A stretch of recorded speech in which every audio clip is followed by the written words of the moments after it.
we're going. Hey, everybody. Welcome to another episode of You Can't Come Over, But You Can Come In. I am here today with someone who I'm very in awe of his talent. Singer, songwriter. Singer doesn't even begin to cover it. This man is an amazing vocalist, Wade Bowen. Wade, how you doing? Thank you. Oh, very nice words. I'm doing good. Just trying to keep busy as much as I can right now. We did a lot of people that are watching this would have seen the show that I got to do with you early on in this. How's it been since then? I know you and Randy Rogers were getting ready to put out a record. Yeah, we did. We released a record. We went back and forth whether or not to push it, and not release during a pandemic. But we decided, it's a really that record that we do is that it's called Hold My Beer. I mean, it's not it can be taken seriously, but it's more of just fun buddy stuff, and so this is a chance to kind of see a different side of both of us, and we felt like the record was really fun. So we're like, I think the world kind of needs a fun record right now. They need some fun music, and hopefully they're sitting at home bored and want to listen. And they've been doing that. I mean, they've been streaming it, they've been buying it, so it's been good. I just really hate. I think we're really struggling now with the fact that we haven't been able to go out and play it live, and that's our not only our livelihood, but it's what sells records for us, and it's what creates more fans for us. So it's been really hard not having a brand new record and not being able to do that. Oh, I'm in the very same boat as you. I mean, my album came out, yours came out May 6th, mine came out March 6th. So my album dropped and then boom, we were in the middle of this. But that's probably been the hardest thing for me as well, is just having this new album that, we're getting ready to rehearse to take on the road. Much like you, I sell records when I'm on the road. I make fans when I'm on the road.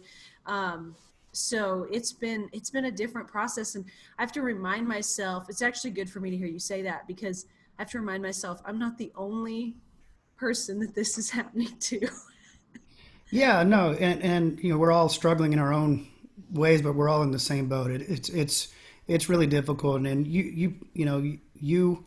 you love to go play live. You love to write songs and do everything, and we're not able to do any of that right now. So it's really difficult. I've had to get creative and try to find other things that keep me busy, but also like being, Randy and I are independent acts now. We don't have labels behind us. We chose to kind of do this on our own, and we were okay until we started realizing, we don't have money coming in from touring like normal. So there's a lot of things that we aren't able to do with this album, promotion wise, videos and things like that we just don't have the funding that we've had in the past. So Yeah. it's been difficult, but I really think overall people, when they look back on this time, hopefully they'll be like, they Randy and Wade, they kind of didn't really care. They went ahead and gave us some music and gave us something to be proud of. And same with you. I think especially you at the beginning of this thing, you probably had everything rolling, ready to release it, didn't even know this was coming. Yeah. So Oh, it's been yeah. tough. So what's the funnest thing? I mean, I'm sure there have been some bright spots in it, probably getting to spend time with your kids and, Yeah. things like that. Has that been probably the funnest part of all this? I hate to say funnest. There's nothing Yeah. fun in it. Well, you have to make the good of everything and find the good.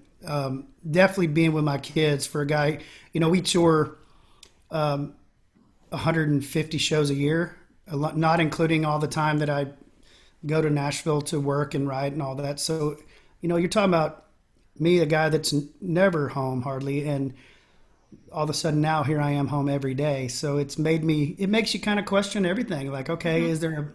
is there better ways to handle my career? All of these things. I'm just trying to find the good in all of it.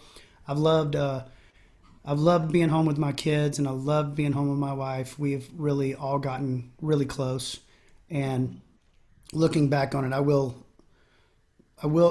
regret not, when things go back to normal, that I won't be able to go back to this time like this. I mean, spending 24 hours a day with them every day is just, it's priceless.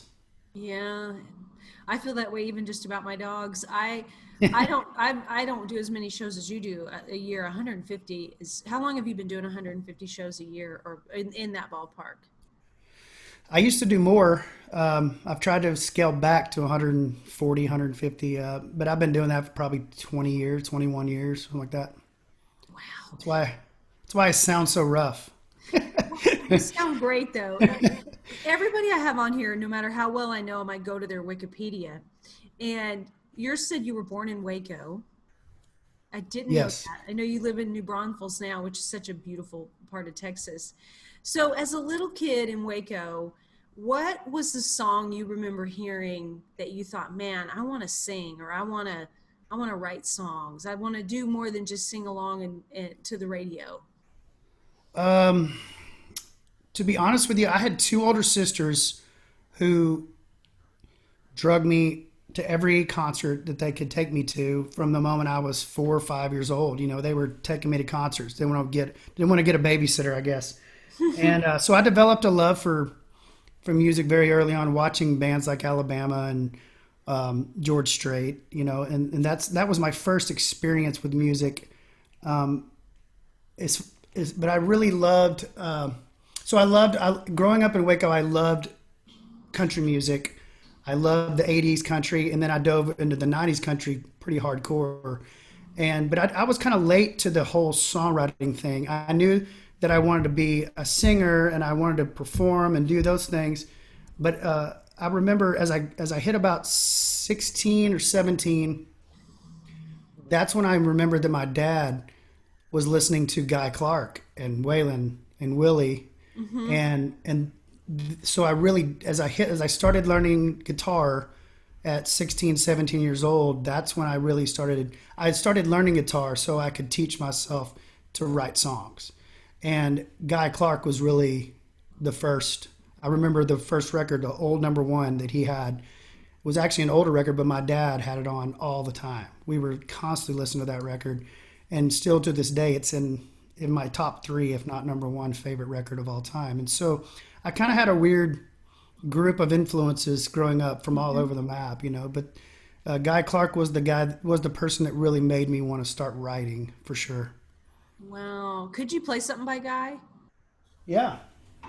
I mean, I don't think any of those are weird. I mean, I grew up in Washington State, and I had all three of those influences: Alabama, George Strait, Guy Clark, all of those.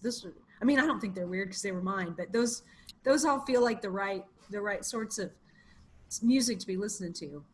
Yeah, and it was really crazy to dive into that because like I said, I was late to the table as far as learning guitar, and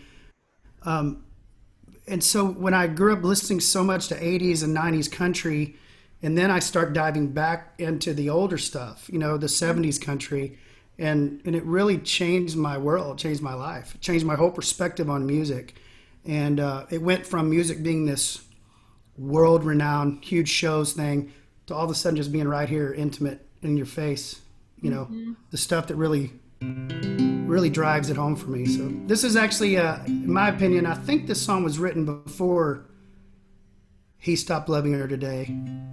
But in my mind, it's the original He Stopped Loving Her Today.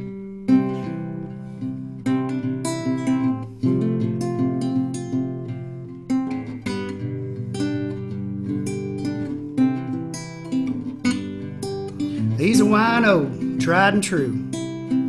Done about everything there is to do.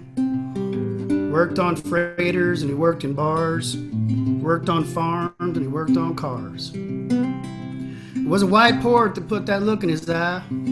Grown men get when they need to cry. He sat down on the curb to rest. His head just fell down on his chest.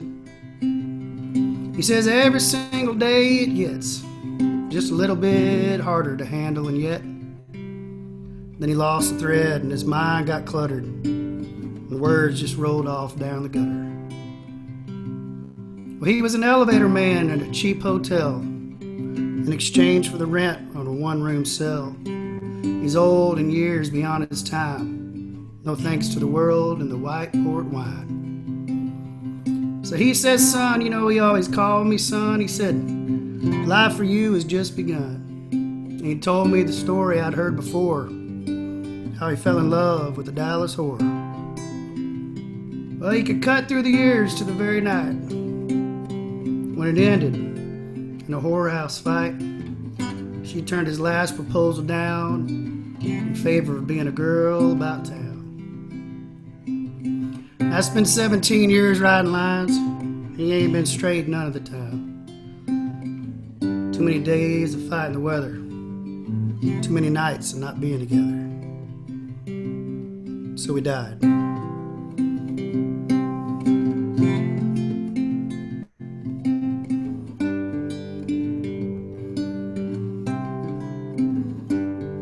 When they went through his personal effects, in amongst the stuff and the welfare checks, was a crumbling picture of a girl and a door, an address in Dallas, nothing more.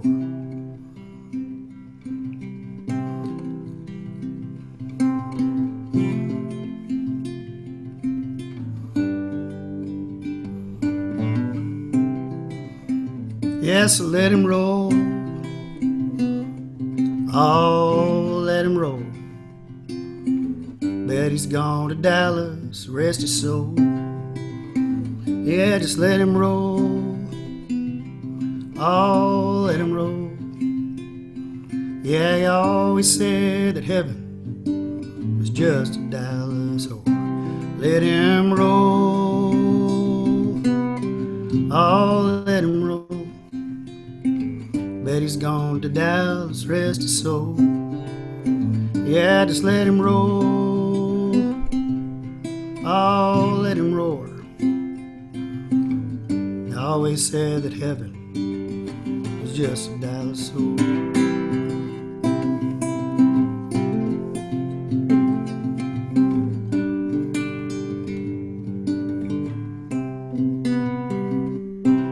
Something like that.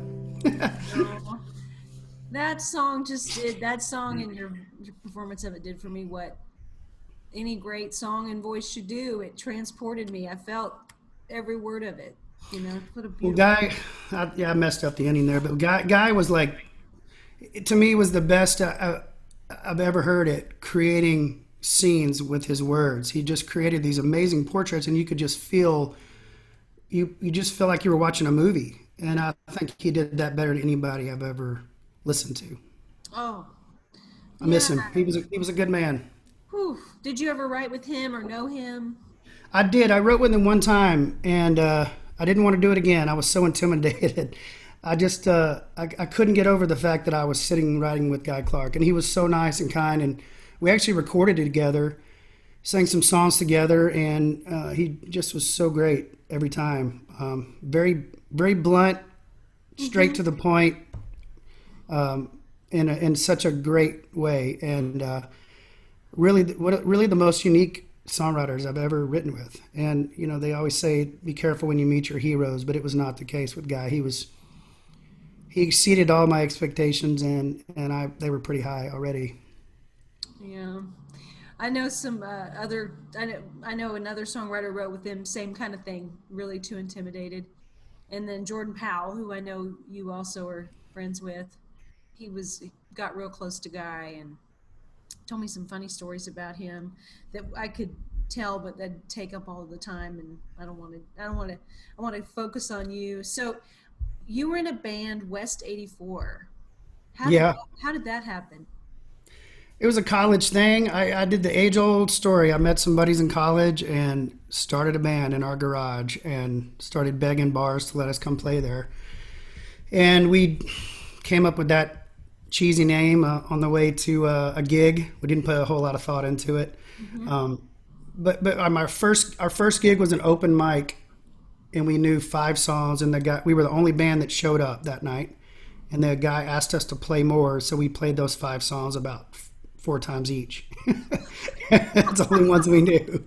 And then he asked us to play a show, come back and keep playing there. That was originally Stubbs Barbecue in Lubbock, Texas, Okay. not the one in Austin.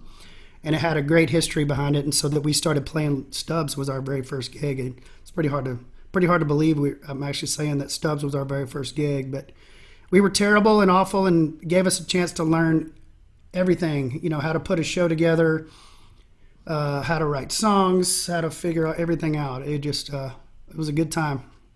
Wow. You know, what do you think it is about Texas? I mean, Texas is the only state I know where you can make a career in music and you don't have to leave. I mean, there's enough of a of a desire for people to go out and listen to and see live music. I've had my first publisher was from Texas. Some of my favorite co-writers have been from Texas. Many of my favorite artists. What do you think it is about Texas? I don't know. I mean, I've always looked at Texas being so much more universal than people give it credit for. But it is very direct. I mean, it's very, there, I think the universal saying is "I love you," and I think Texas says "I love you, Brandy." "I love you Mm-hmm. personally," and Mm-hmm. they seem to lyrically have a more personal side to it that's probably more regional, I guess, and that's why we get such a reputation probably for being that. But it's what's crazy is that you look at all the scenes, the grunge scene and all the things that have come and gone through the years, and Texas music has stayed, steady and true. It's crazy, that they say you can never leave the state of Texas and make a great living playing music, and it really is true. And I don't know anybody else that can really say that. So I think majority of my songwriting and making records over the years has not been a focus on radio. It's been a focus on how am I going to go play this live. And I think that changes the way that you write. I think it changes the way you make records. And it's not right or wrong. There's it comes to music, I don't know if there is a right or wrong, but I think it really does make it make it unique in the fact that we have to focus on those things and on the records, knowing that we've got to go play them live. And more than likely, like for me, I'm more than likely not going to get played on the radio. So it really does change the way you approach a record and approach a song. Well, when I say you don't have to leave the state, I'm actually jealous of that. Like, I think that's a, Yeah. you know, um, and I think some of the best music comes out of Texas. You, Randy, um, Sonny Sweeney's a good friend of mine. I love what she's doing. And I met all you guys in Nashville, Yeah. even though you're, Texans. You guys were kicking around Nashville and still kick around Nashville. Thank God. Um, so you just put out this album with Randy. What would be, I was thinking about some of your albums, and one of my favorites is the album of hymns that you did. Um, what would be a dream record for you to make? Just crazy off the wall. What does it think Um, crazy off the wall? I, I've never made with the whole my beer stuff. I get to do the more country side of things. Hmm. But with those songs and writing for them, I have to write male duets, every song. And Hmm. so it's a different thing, but we still try to do that. We still try to stick to the country theme. But personally, for my career, I've never made a country album, and I would love to do that. I would love to make a very sad, heartbreaking, miserably appropriate country record, very old school, traditional sounding. I would love to do that someday. I've yet to pull the trigger on it, but I've almost done it a million times, and I've just never quite pulled it off. But I would really love to do that. I love singing that stuff. I love the emotion that comes out of it. It's like I think about it quite often. Like we're doing a deal later on. We do this every week, sequestered songwriters, where we all pass from Facebook to Facebook to Facebook page, and we sing songs of our heroes. From tonight, we're doing Hank Williams. It's like Hmm. um, it's just and when you hear those songs and you play them, especially those really old country songs, it's so amazing to me that you can hear. I could sing it, and then you could sing the same song, and it's three chords, but the emotion completely changes. And to me, that's what is so great about traditional sounding country music, the older sounding country music, is because the vocalist and the lyrics really had to shine through. And I think we miss a lot of that today with the production that Hmm. goes on, and I'm at fault for that too. I'm not talking about anybody specifically.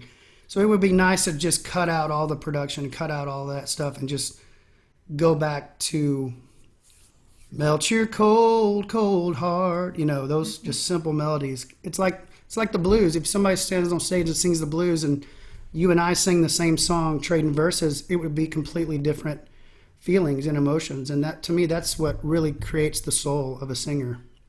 Boy, I would be when you make that record, I'll be first in line to buy it. I mean, that's Uh, where my heart beats is real traditional country, and I think, boy, that would just be something.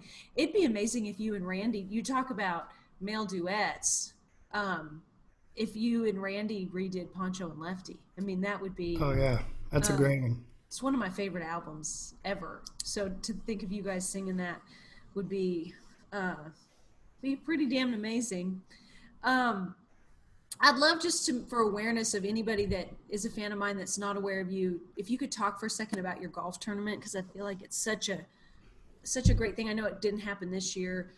Clearly, a lot of things didn't happen this year, but Yeah. back next year, I'm sure.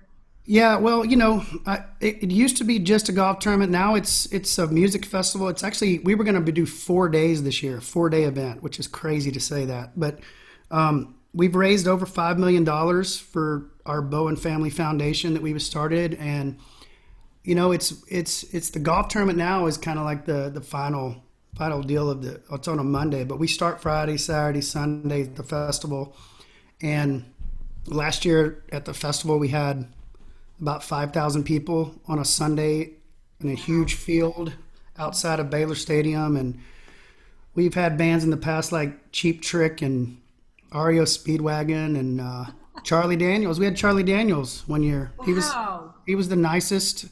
I told him, I was like, "You're the nicest artist we've ever had," and he was so great to everybody. I'm so glad we had that moment with him. We got to visit for a long time, and then we have a big jam at the end where I get about 15 of my friends, and we all just our band rehearses and learns a couple of songs from everybody. We just bring them out one after another, and we spend about 3 hours on stage. After the headliner, we start the jam about 8 o'clock and do this huge 3 hour jam session for about 5,000 people, and it's just my favorite thing I do every year. And it's all, I mean, it's none of it's for profit. All of it is to raise money for children and families in need. We leave it pretty broad. The Bowen Family Foundation leaves it pretty open to kind of give anybody a chance to submit a reason as to why they need the money. And then about 3 times a year, we go through as a committee and go through the request. And I think this year so far we've given to 23 different charities in the Wow. Central Texas area. So it's a lot of fun. It's a lot of work, but I really love doing it. And I hope it continues to. I hope we survive this craziness and continue to be able to do it. The musicians are struggling and a lot of people struggling, but the charity work is really hard right now because everybody's struggling with money. So I'm really hoping that we come out of this on the other side with people making lots of money and they can donate and give a lot of money. It's great. It's, I know you've invited me down. I've never been able to do it. I hope to do it in the future just because of schedule, but it's such a great thing. And, a lot of people are out making a lot of money and don't ever really think about giving anything back. And so it's really great that you do, um, and that you're able I, to lo- do it with music. I love doing it. I mean, I've had people cry when you call them on the phone and tell them that you're giving them money. I mean, people saying they were going to close their doors and things like that. I mean, the deal is like what we do is we realize that we're the ones raising the money, but there's all these charities that are actually doing the work. They're doing the dirty work. They're in the trenches that are actually saving lives every single day. So it's really important that we fund them and get them the money and the finances and the resources that they need to do their work. So we've met a lot of those people through the years, and I really really love it. It's such a rewarding job. I wish it could be something I made a living at, so I could just focus on that because it's so rewarding. Mm. But until then, we keep our foundation going, and we just love the work. My entire family, my sisters and my mom and dad and everybody work, and it's a really good weekend. Oh, that's great. Well, I've kept you a while, but I'm going to keep you just one song longer. This Okay. is a tough one. Well, I think it'll be tough for you. I don't know, but I would love it if you could maybe talk a little bit about and then play your favorite song you've written or recorded and maybe why it's your favorite. Okay. You know, I'm gonna be cheesy and say that I my favorite song I've ever written was years ago. Song I wrote for my kiddos. So I know it's a little cheesy, but I don't think that's um, cheesy. I just I really the reason I think one of the reasons is I really struggled with writing a song for them because it's a lot of pressure. You know, think about giving them a song that they can keep long after you're gone. And so, in typical Wade fashion, I completely overthought it, forever, and could not get it right, and overthought it though. Just completely,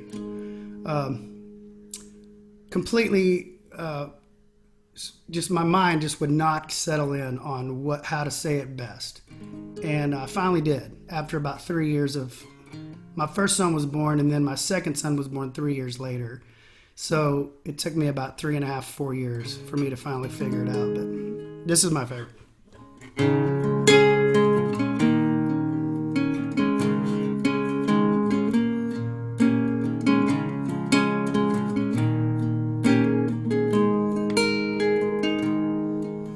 The world says you're ready when you're 18. I was no exception to the rule. Eager to try my hand at proving that I was a man, not an ounce of fear in anything I do. Yeah, I thought I knew it all. Turns out I didn't have a clue. Before these walls were blue,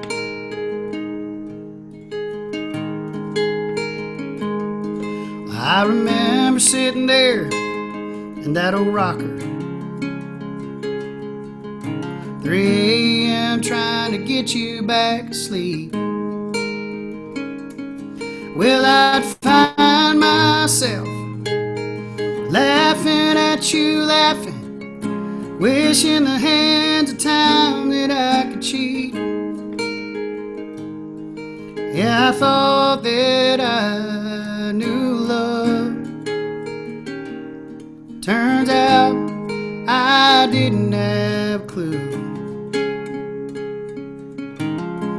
Before these walls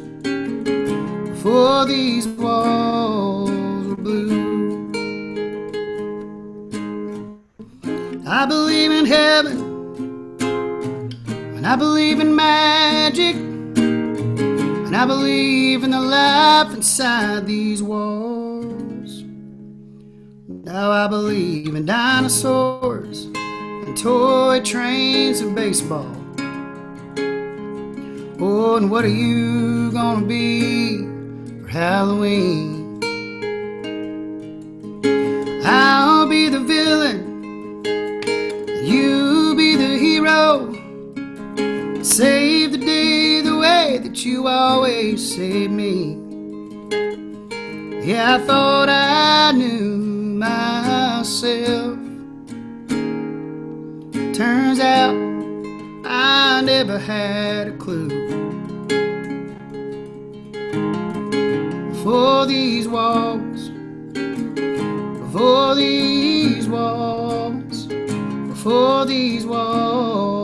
were blue.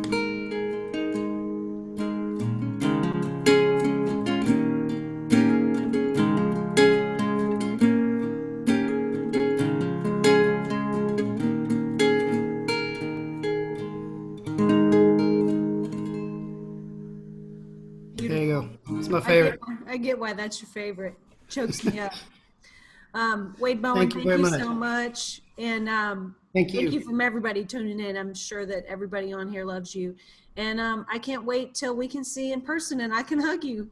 I know. Same to you. I miss you so much, and so happy for all your success. I root for you every day, and I'm so happy to call you friend. Thanks for the invite. Same here. And everybody out here, go get Hold My Beer Volume 2 and Volume 1 if you don't have it, and all of Wade's other albums. You will not be disappointed. Thank you, Wade. Thank you.